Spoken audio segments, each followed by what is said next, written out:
Hey guys, how you doing? A little bit of a different video for you today. I'm a techie, I'm a software engineer. I've spent my whole life working with PCs, electronics, all that kind of thing. Typically, I usually get a lot of requests for tech support from various different people, some experienced, some inexperienced, some young people, some old people, bit of everybody. They always ask me to fix things, show them how to do things, all this kind of stuff. And I thought what I'd do now that I have a small platform that I can send to people is I thought I'd create a little video of all of the most common things I'm asked in Windows. This isn't everything. I'm going to do another video for things like Microsoft Word.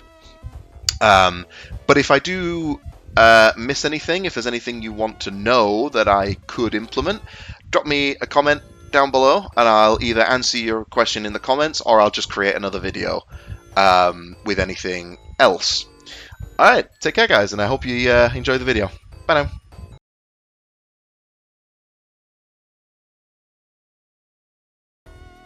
Windows does in fact have a virtual keyboard. You can access it in two different ways. You can either press the keys Control, Windows button and O on the keyboard, and up it comes. You can see if I was to open up a notepad window right here, if I was to start typing away with this, so I can type hello, and there it is. There is another way. I can also right click on the Windows key and hit Settings, and then go to Accessibility, scroll down to Keyboard, and there it is, on-screen keyboard right there, bringing it back up. And again, that'll work just the same, which is very useful if, for example, your keyboard is broken.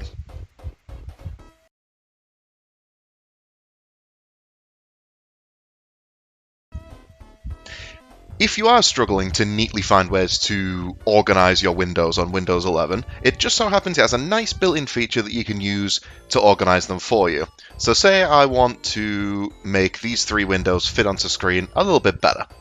Well, what we're going to do, we're going to bring it up to the top of the screen like this, which will pop down this little impromptu window, and I can choose what kind of layout I want. I'm going to go with this one right here because I want the browser window with all the news on it to be the biggest. I don't know why you would want that these days, but you know. And then you can see the Windows is asking me which window I want in each particular quadrant. Now in this one I want this PC, and down there I'll take Notepad, and there it is, nicely arranged.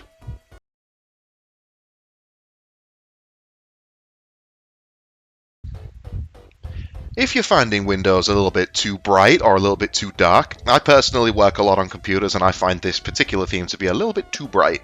Well, there's ways around it. You can go down to the Start button, right click, go to Settings.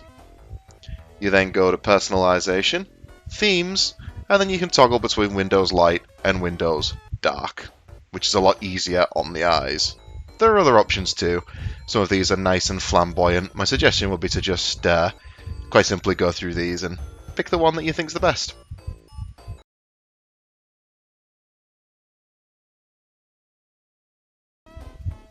If you do want to take a screenshot in Windows, there are multiple ways to do so. If you want to take a screenshot, say, of the entire screen, you can hold the Windows button and then press the print screen button. You can see that little flash means that it's saved a screenshot. And if we go into our screenshots folder, we can see there it is. If you want to do something a little bit more specific, you can just press the print screen key, and up will come this little drawing icon, and I can draw a little rectangle over the bit that I specifically want to save. And there it is. There is also the snipping tool. You can hit the Windows key and type in snipping tool right there, and up it comes. It does exactly the same thing. Hit the new button, draw your rectangle, and there it is. Ready for you to save and use on whatever you need.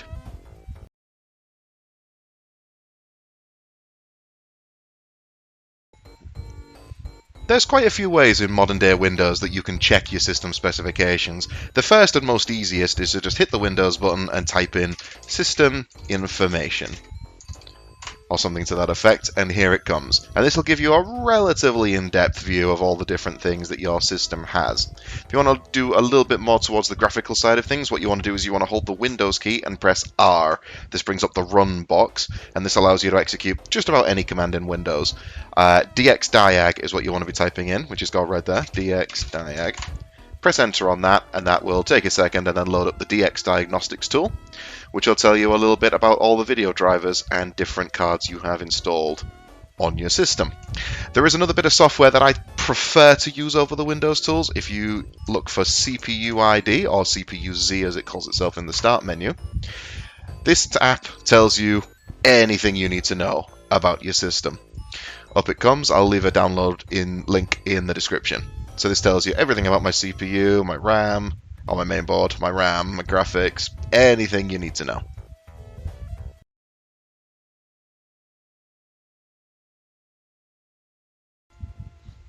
Every piece of hardware that's connected to your PC needs a little bit of software to help it integrate with Windows correctly.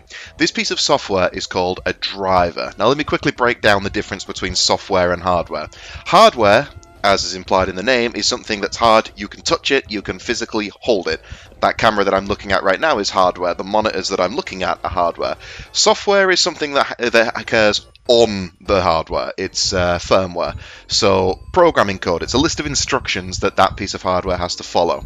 And a driver is a bit of software that integrates your device into Windows. And you can actually look at the drivers that you have installed by clicking the Windows button again and typing in Device Manager.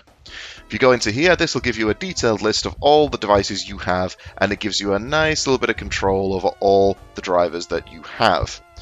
If I was to go to, for example, the graphics card in this PC, or one of them, the GTX 1080 Ti, you can see I can update the driver, in which case Windows will try and search for a new driver. I can point it to one I've downloaded myself, or I can search automatically.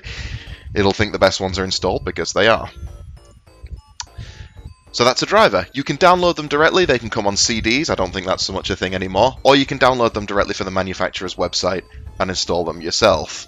Such as, for example, if we go into here and then go to NVIDIA drivers.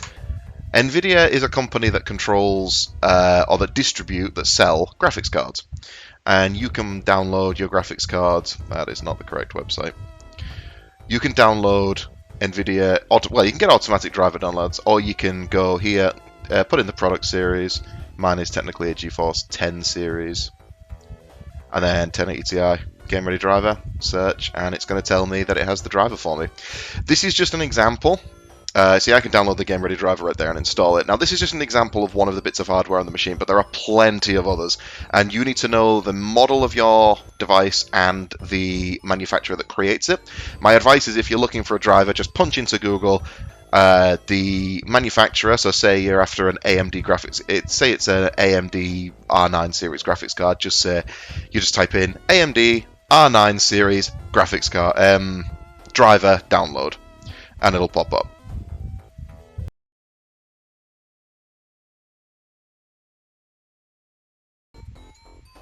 When you first install a version of Windows, whether it be 10 or 11, you'll have what installed by default Microsoft Edge, which is this browser I've been using for the video so far. It uses Microsoft Bing as a search engine, which is particularly Microsoft oriented. Let me explain what a search engine is. So a search engine is a bit of software that searches the entire internet for what you're looking for based on the keywords you put into it. So if I was to type into here YouTube, it's going to search the entire website, the entire internet, and look for YouTube, and there it is. But you can see it's promoted by Microsoft. If you wanted to install a different driver, a different browser rather. Now, why would you want to do that? Well, there are different reasons. Certain browsers are good at certain things. You might find that certain websites don't work with some browsers, but they do with others. You can see on the bottom, I have Microsoft Edge installed, I have Mozilla Firefox, and I have Google Chrome. Usually a good mix-up of the three is enough to get access to just about any website, but if you wanted to download a new one, you would just open up Microsoft Edge, and you would just type into it, download Chrome. You can see there, look, download Chrome, the fastest secure. It's going to try and warn you away from it, because Microsoft wants you to stay with their product so they can collect more data from you, but you just shut all that up, get rid of that help, and just download Chrome. Don't worry, this is a perfectly safe download.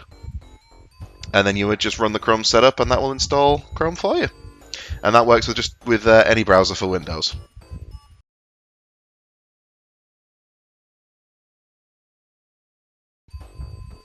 If your mouse is a little bit slow on the screen, then there's a couple of different ways that you can make it faster.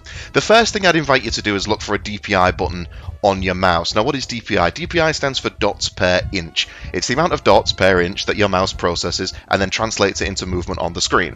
Now, this is my mouse. This is a Logitech. If I bring it close, you can see these buttons on the side. There's two there. There's one up and one down.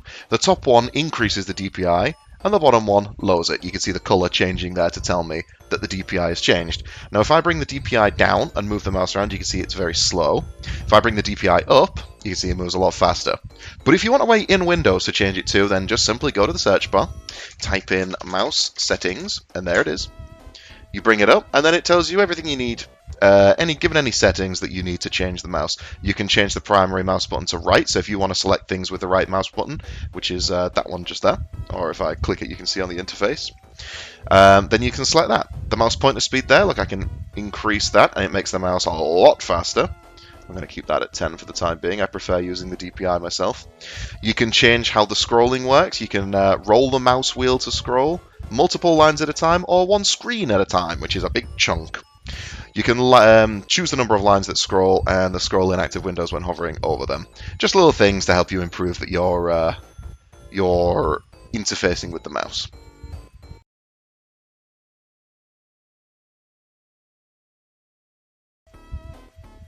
A common one among people with dwindling eyesight is increasing the text size. A lot of people are looking at screens these days sort of like this. I wear glasses. I'm going to have this problem myself one day. So, how do you fix this? Well, there are two ways. The first thing is you can go to the search bar and you can simply type in make text size bigger. And here, what you can do, you can simply increase the text size, look at the preview, get it to a place where you can read it, and then just hit the apply button. It'll say please wait and it'll go blue, and then as you can see, all the text, absolutely everywhere, is much bigger. I'm going to put that back to default for me for the time being. And then, what else you can do, another way, is you can right mouse click, you can go to display settings, scroll down, find yourself the scale, and you can change the scale to anything that helps. So I'm going to go to 150%, and you can see the entire screen is now bigger. One thing to bear in mind, because everything on the screen is now bigger, it is more difficult to fit things into it. You can see now I can't see as much as I could see before. So, little thing to be aware of there.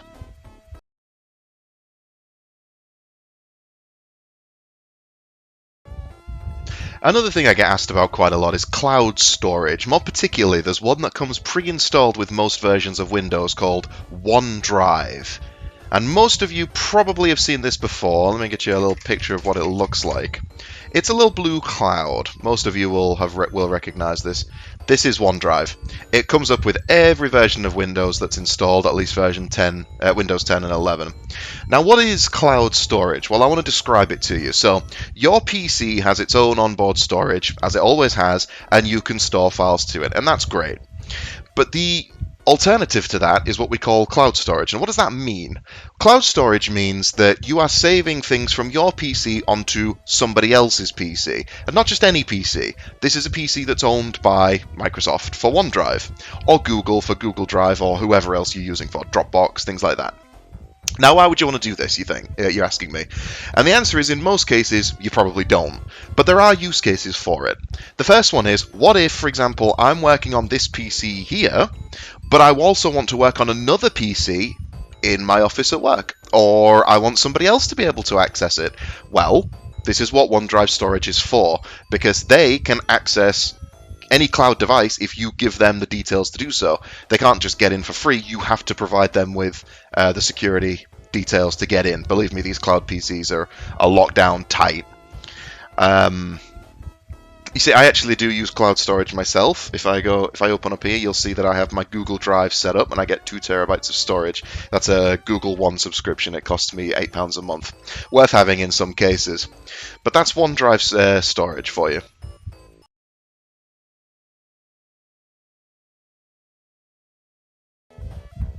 Now, what if you get some software that freezes, crashes, isn't responding, you can't move it, you can't shut it down, and it's not letting you access the rest of your PC? Well, that's where the Task Manager comes into it. Now, the Task Manager is dangerous software. You can hurt your PC's current session with it. So I'm going to talk you through it. If you do anything like that, just shut it down, restart, and it'll fix itself. So you hold the control button, the shift button, and the escape button to open it. Or you right mouse click on the Windows button and click Task Manager, and up it comes. So what does it do? Well, this is a comprehensive list of all of the tasks that is currently running in Windows. Quite a lot, I expect you're thinking. Now, that's just Windows. There's a lot that goes into making an operating system. So if I was to open up, say, an instance of Notepad++, and say this had crashed, I couldn't move it, I couldn't get rid of it. Well, what do? I simply right mouse click on it, and I click End Task, and away it goes. Now, Task Manager also has two other useful features. It has the performance monitor, where you can look at each of your bits of hardware and just see exactly how they're performing. You can see I'm using 35% of my 20%. It bounces up and down with the CPU depending on what you're doing. So my disk drive's right there, my Wi-Fi, my graphics card, and that's my RAM. There's also the startup section. Now, this is probably the most important thing that I'm going to show you here, because when your PC starts up, anything in here that's set to enabled is going to start automatically, and it can really slow your PC down. You can see I've got a lot here that's set to disabled.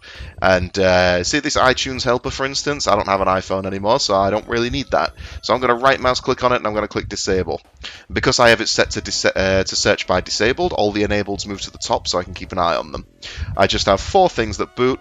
I have my VPN, my Google Drive, my Steam, and my System Health Systray, which is to do with the Windows antivirus. They're fine. Everything else I don't really want. So that's the Task Manager. Be careful. Again, if you do make any mistakes, just restart the PC and you should be fine.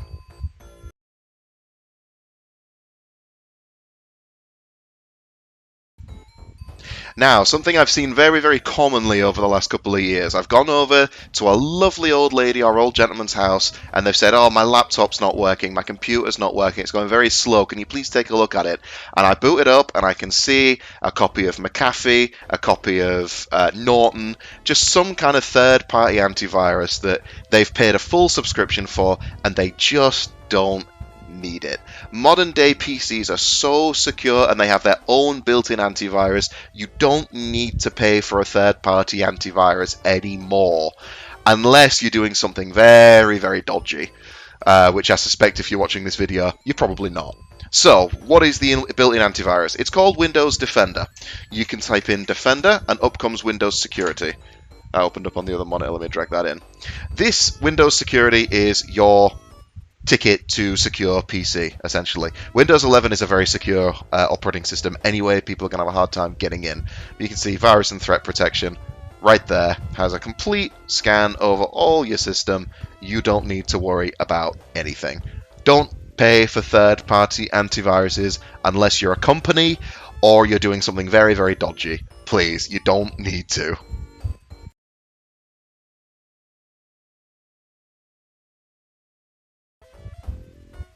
Now, this might sound a little bit simple, but some people do struggle with this, so I'm going to bring it in here anyway. If you want to change the password on your PC, all you need to do, quite simply, is hit the Windows key and type in change your password. Not password, it's password. Now, there's a lot of different ways that Windows can verify who you are, depending on what kind of device you're using. It's got facial recognition if you have a camera, which some people don't if it's a standard desktop. Same for fingerprint. Those are typically for Surface Pros, or if you have a webcam, which I do, but not many people do. There's PIN, which is quite simply just a number PIN. You can use those in, I think it's personal identification number, something like that. You'll be used to those on mobile phones, or security key or password. Now, if you want to, there is picture password too, which is swipe and tap on your favorite photo to unlock your device. It's pretty cool, but it's not the most secure. For password, so we just click the down. It's going to say, you're all set up, because I have one, but if I want to change it, I click the change button. Up it comes, and I can type in a password. So I've typed in a password, and if I hit the show button, it'll show me exactly what I've typed in, so that you can make sure you've typed it correctly. Just make sure nobody else is looking. Now if I change this to my actual password, and then hit next, look, it'll give me a chance to put in a new password, which I must write twice. If they don't match, it'll make you do it again. I then put in a little hint. It's worth putting in a hint that means something to you, but not somebody else, it's just a nightmare if you forget your password, and nobody else can really help you. So make sure it's something that you remember, and if not, make sure the hint reminds you what it is. But don't outright say what it is. That's insecure.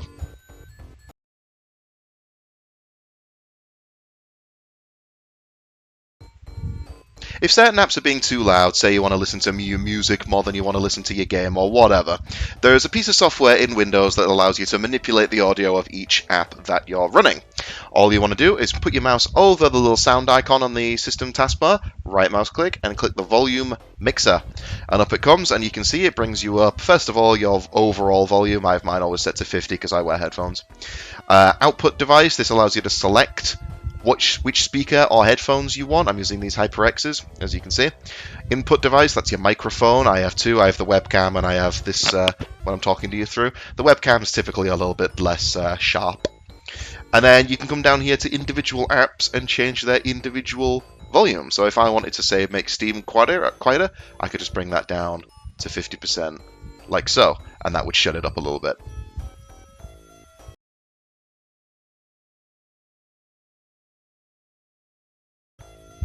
Now, there are certain power options that I think might be of benefit to a lot of people watching. So, to find them, all we do is we hit the Windows button and we search in choose a power plan. And there it is. You bring it up again, that's come off on the other screen. Shame. Now, there are multiple plans. High performance, power saver, balanced. What do these do? Well, a balanced performance plan uses a medium amount of power and gives you medium performance. What does that mean? Well, it doesn't draw too much power, but it goes relatively fast. That's basically it. Power save is the other way. It gives you less power. It uses less power, but it goes slower. And high performance, it uses more power, but it goes faster. Now, why wouldn't you always just pick high performance? Well, there are two very, very good reasons. First of all, energy costs. You don't want things to be going too expensive. And two, the lifetime of your CPU could very well decrease if you use high performance. And here's the reason why. When you use high performance, it pumps a higher voltage through your CPU to make it work faster. And if your heatsink, which is like a little, well, it's technically a bit of metal, but let's imagine the fan is the heatsink. If that can't get the heat away from the CPU sufficiently, you're going to be thermally throttling your CPU. What does that mean? Thermally throttling your CPU is where it's running so hot that it has to slow itself down in order to stop itself from going even hotter. Now, if it does go too hot, you're going to reduce the lifespan of your CPU significantly. So you need to be careful with these different plans. Now, there's different other things here you can do. There's choose what the power buttons do. These are quite useful. You've got buttons, tells you what to do. Turn on fast startup. Obviously, you're going to want to be running that in 99% of cases. There are instances where if you're, say, dual booting with Linux, that you'll want to turn that off, but I think if you're watching this video, you're probably not doing that, so I won't get too much into that. But you can actually select what the power buttons do whilst you're in Windows, which is quite nice. There's also when to turn off the display, which is another thing I think might be quite useful. So there's turn off the display after 10 minutes of inactivity. So if you don't touch anything for 10 minutes, the display will turn off. And you can also set when the computer's to go to sleep. I have it set to never currently, because if I say leave a download going or leave a video rendering or uploading, I don't want it to go to sleep. So there's advanced power settings. These are very advanced, but you can do stuff like processor power management. You can tell the processor what it's doing. In this case, Windows is going to keep my processor between 5 and 100% efficiency, which means it's going to be using quite a lot. You can actually drop this from 100% down to like 90 if you want to keep your processor running for longer, but obviously you're going to hit a performance cap. So on this particular version, it doesn't have the option to change what closing the lid does because it isn't a laptop, it's a PC. But there is usually an option if you type in here to change what closing the lid does. You can see there it allows me to search for it. I mean, it says there exactly what you need, but it'll give you an option for on battery or on charge, and you just tell it what you want it to do when the lid closes. You can tell it to go to sleep, to shut down, or to just do nothing. I usually tell it to do nothing. So those are the power settings. Hope they're of use to you.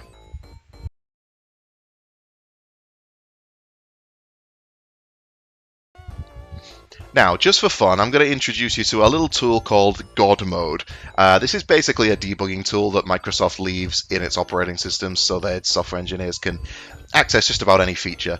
But it's accessible if you know how to access it, so I'm going to teach you how. All you want to do is right mouse click the new button and click folder. And that's going to create a new folder. Now, what you're going to do is you're going to copy a sequence of numbers and letters. It's going to be basically godmode dot curly bracket and a bunch of numbers. I will leave a copy in the description for you, and then just hit enter. And you can see it's changed. It doesn't have a name, and it's not a folder now. It's got this pie chart on it, which basically means it's a link to the settings. And if I click on it, what brings up, okay, on my other monitor, see desktop God mode? Look at this. You have access to just about anything in the PC here. You can change everything. So feel free to go through that and have some fun with it. Just be careful not to brick your PC in the process.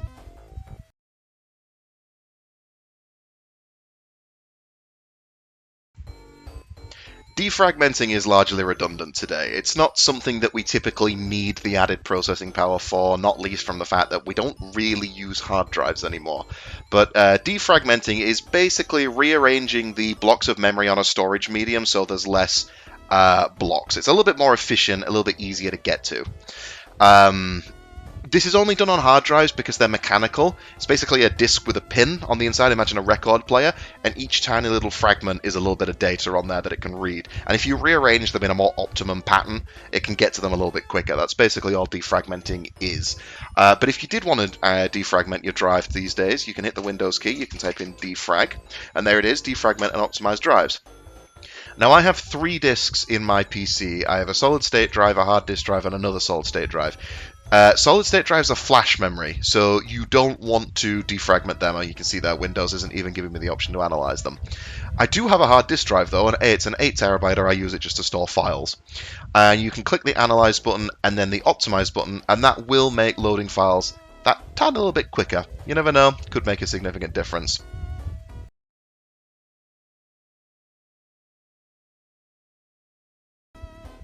If you're having trouble arranging the windows on your desktop with the one monitor that you have and you don't have access to another monitor, or even if you do have multiple monitors and you want more windows on display, there is actually another option in Windows to have more than one desktop.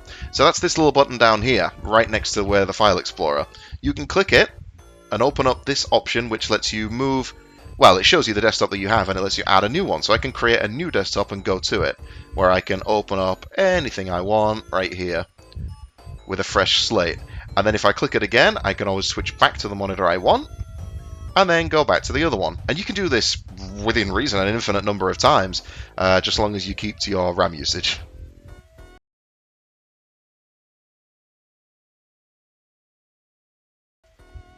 Windows allocates a letter to each drive connected to the system. It's just Windows' way of keeping track of what is what. Now, you can see the C drive is the one you'll be most familiar with. So disk C is always the one that holds the operating system. What do I mean by that? Well, the C drive is always the one that holds Windows. You're running a Windows PC, Windows is saved on the C drive. D drive is sometimes in your PC, you might have one, and that's just used for excess storage. I have an E drive and an F drive and a G drive. My E drive is an extra drive I use in there for games. My F drive is a DVD drive. Not a lot of people have those these days. My G drive is a leftover byproduct of Linux, and H drive is my Google Drive. Now, why does it start at C? Well, let's go back 20 years. There was no hard drives, or there were, but they were in primitive stages. What we used was floppy disks. Let's get up a picture of a floppy disk. Now, these were really something. I had a few of these back in the old days with a whopping 8 megabytes of memory. They weren't massively standard. You see, this was a floppy disk. You can get them these days for not too much, but you got to get a driver for them, which is even harder to get hold of. And they held 1.4 megabytes, which was, in those days, pretty radical. So that's a floppy disk for you. And they would take up drives A and B. That's when hard drives came along and took up the C drive, and then typically your DVD drive would be would be D. That's how drives work.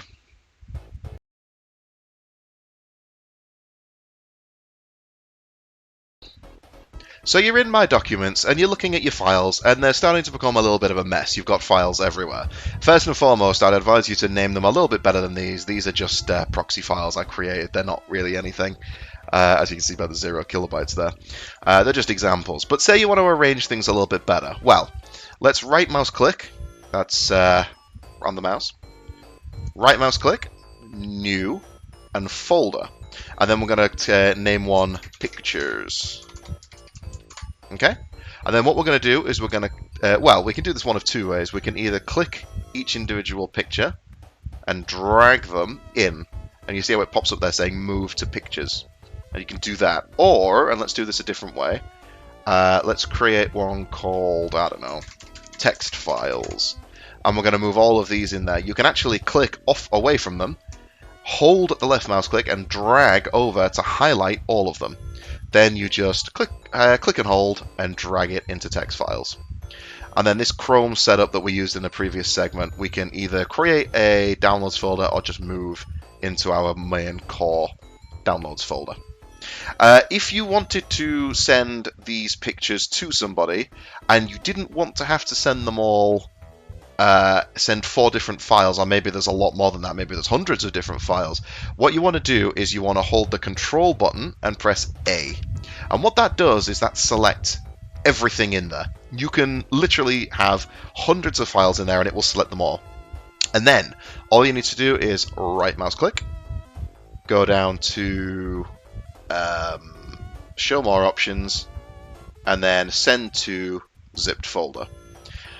Now, this zipped folder, if I open it, contains a copy of all of the pictures that we just highlighted, and then I can send this off in an email to somebody, and they can unzip it and get all the files themselves without having to each individually download each attachment.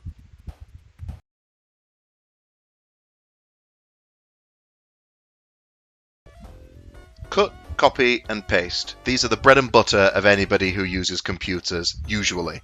What does it do? Well, cut, copying, and paste is just a way to move or copy files from one place to another. So what we're going to do right now is, say I want to move this zip file into a different folder. What we're going to do is we're going to put our mouse over it, we're going to right mouse click, and then there's 2 ways we can do this. We can either click this little button here, which if we hover it, it says copy, or we can show more options and then just click the copy button. Then we're going to back up in one directory or to wherever we want to go, and we're going to right mouse click and we're going to click either this paste button right here or this paste button right here. And there it is. And now what we can see is if I go back into pictures, we have a copy there and we have a copy there. Now, say I change my mind. Actually, I don't want this one. I'm going to right mouse click and I can click the delete button there, which is the rubbish bin. Or I can go to show more options and click the delete button. Or I can click it and just press the delete button on my keyboard. And what happens to it? Well, it goes into this recycle bin. And it'll stay there until you choose to do something to it or you set a setting that gets rid of it after a certain amount of time. But say actually I go, oh no, I didn't mean to delete that. Okay, now I'm going to open up the recycle bin. I'm going to right mouse click and I'm going to click the restore button. And there it is, back again. But say I want rid of it off the computer completely. Oh no, it's wasting memory. Okay, let's delete it. And then we're going to right mouse click on our recycle bin and we're going to click empty recycle bin. And yes, that's now completely gone and it doesn't waste space. Okay, what if I want to move this? What if I don't want a copy of it? What if I just want to straight move it? Well, I right mouse click and I either click these scissors, which is cut, or I go to show more options and I click cut. And I back up, I right mouse click and I click the paste button, or I click the paste button. And there it is. And if I go back to pictures, it's now gone. I cut it out and I pasted it right there. Another thing I should probably mention is the keyboard shortcuts. There are 3 you need to know. Control-C, Control-V, and Control-X. So let's go into pictures. We're going to click one, and we're going to click Control-C. That's copy. We're going to back up, and we're going to click Control-V. That's paste. We'll click the delete button again. Let's go in here. Actually, no, let's use this. We're going to hit Control-X. You see how it fades away? We're going to go into pictures and we're going to click Control-V. And there it is, pasted. Gone from here. As an added bonus, I should probably mention when you want to access these zip files, you can open them by double clicking, or there's an extract all button right here that you can use. Or if it's not there, you can right mouse click it. I have WinRAR, which I use to use my zip files. There's also 7-zip. I'll leave a link to those in the description. But if you just want to use zip files, go to show more options and then extract all right there.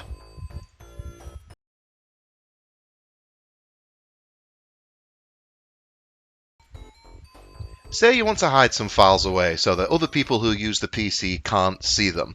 Well, there's several ways you can do this. You can highlight the files that you want to get hidden away, right mouse click, go down to show more options, properties, and then there's two options here, they're attributes. Read only. The read only option is what prevents users from editing these files. So if I click the read only button, I won't be able to change them. Hidden is the one that we're going to use, which is going to hide these files away from typical users. So if I hit apply, you'll see they go grey and then they disappear.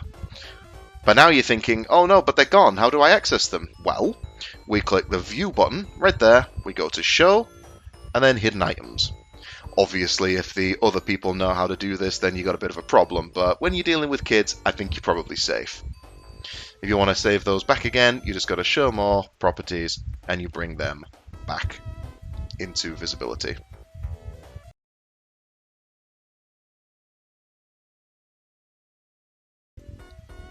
Another thing I'd usually recommend if you're going to be using files a lot in Windows is to enable the viewing of file extensions. What are file extensions? Well, every file in Windows you'll notice, well, if you've got file extensions visible, ends with dot and then 3 letters. And these 3 letters help Windows to identify what kind of file it is. Like you'll find that a .mp4 is usually a video, a .mp3 is usually music, a .pdf is a PDF, it's a document that you can only view, .doc is a document, etc. So how do we view them? Well, let's click the view button again, we'll go to show, and then file name extensions. You can see .bmp appeared and .zip.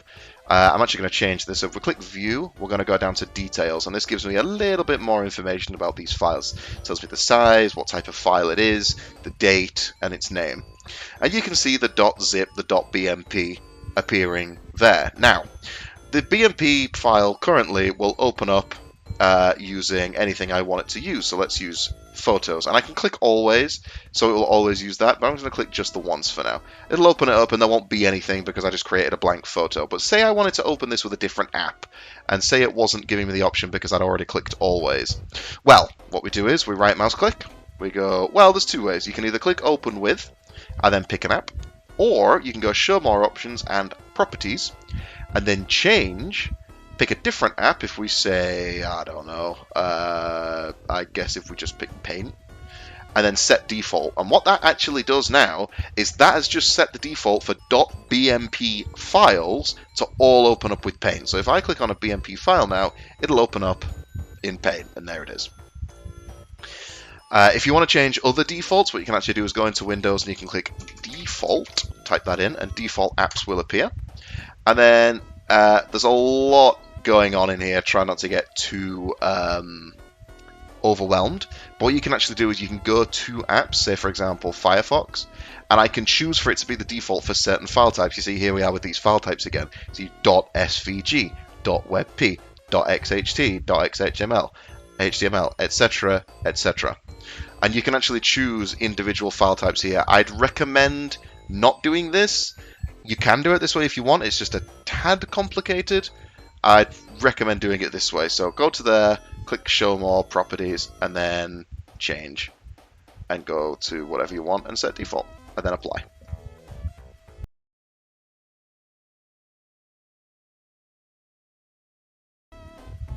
What if I don't want to have to navigate to this folder every time I want to touch this zip file? What if I just want it on the desktop? Well, there's a way you can do that.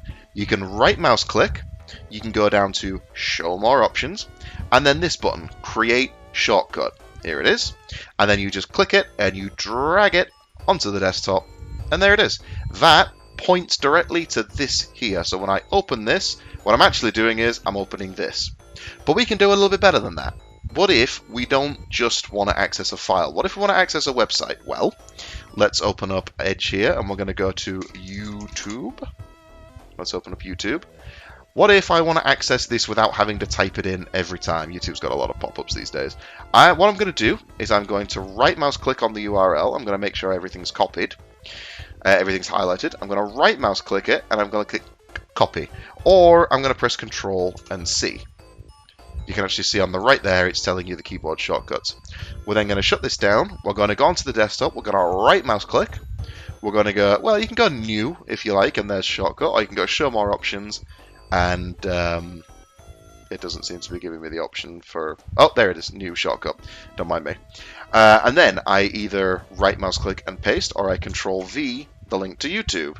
I click next, I type in YouTube, and there it is, a web page to YouTube, and it's going to open it up in Firefox because that's my default button, my default browser.